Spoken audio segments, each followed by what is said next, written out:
As a kid, I used to catch lizards, snakes, frogs. And as you grow older, you know, you put childhood things aside, but we got into the business of supplying animals for, you might say, breeders and pet stores. And as we were going through these animals, we saw fabulous animals we wish we could have kept, but it's so expensive.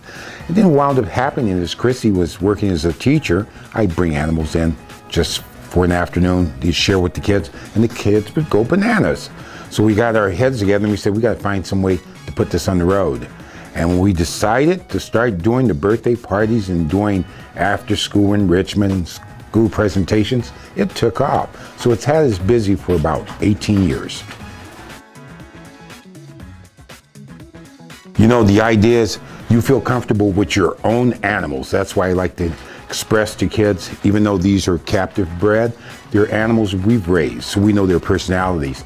If you give me someone else's snakes, I'm going to be a little reluctant because I don't know the personality of that animal, and it could turn around and bite. So you got to know the confidence of the personality of the particular animal you're dealing with. Well, a perfect story is yesterday we had a large lizard. He's about 4 years old. His name is Dino, that we fed. I put him away. I didn't put his lock on. And he managed to slip out of his cage, and right behind Chrissy's back, he slipped in the garage into the house. So we had to spend over an hour looking for him. But we finally found him and put him back in this container. Now, for personality, when we put him back in this container, I still didn't put the lock on. And he watched me like a little sneaky monkey, and he was tugging at that glass because he'd already been on an adventure. Now he knows the way out. But when he saw me come back in the room, just like a bad little kid, he stopped what he was doing. He went over to the other side like, I'm doing nothing, you know. So yes, they have a lot of personality. And once they learn it, it expresses even more. You know, basically, our animals look at Chrissy and I as the food gods. We're the ones that come in and clean up their mess. We bring in fresh water and fresh food, so they're dependent on us. Every animal feels like it has to have a purpose in life. So when we put them in their little containers, like we hear right now, they're traveling off to do that little special thing in the world where all the kids clap for them and praise them for their expressive time that they spend with them. So we give these animals purpose when they go out.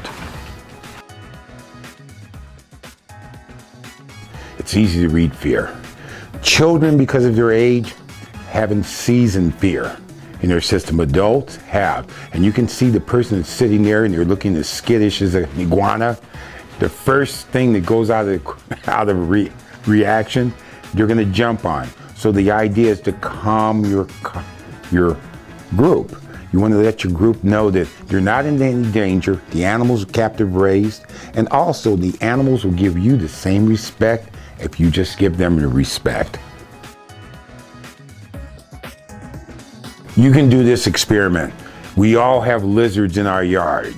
And when you see that lizard tear off, you're invading his property or his territory. But when you get to see him a few times, you walk in, you'll notice he'll run so far and he'll stop. You'll turn around and he face you. And if you just study him, he studies you. He's letting you know, I respect you in your area, you respect me in mine. If you keep that going, he'll live there for years. You'll be there in perfect harmony. So that's where an animal gives you respect.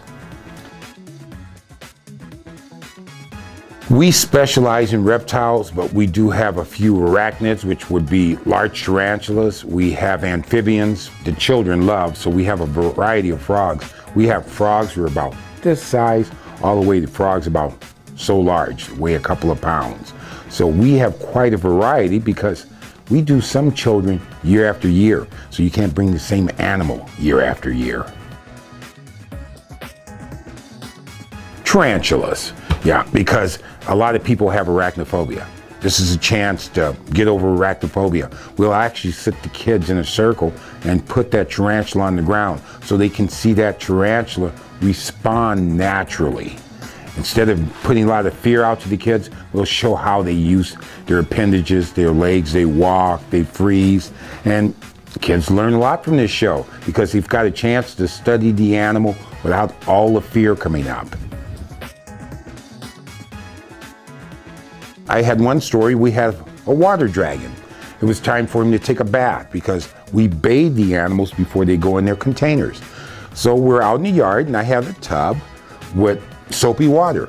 I put the water dragon, I'm scrubbing him up, and he jumps out with his suds on his back and he starts to run.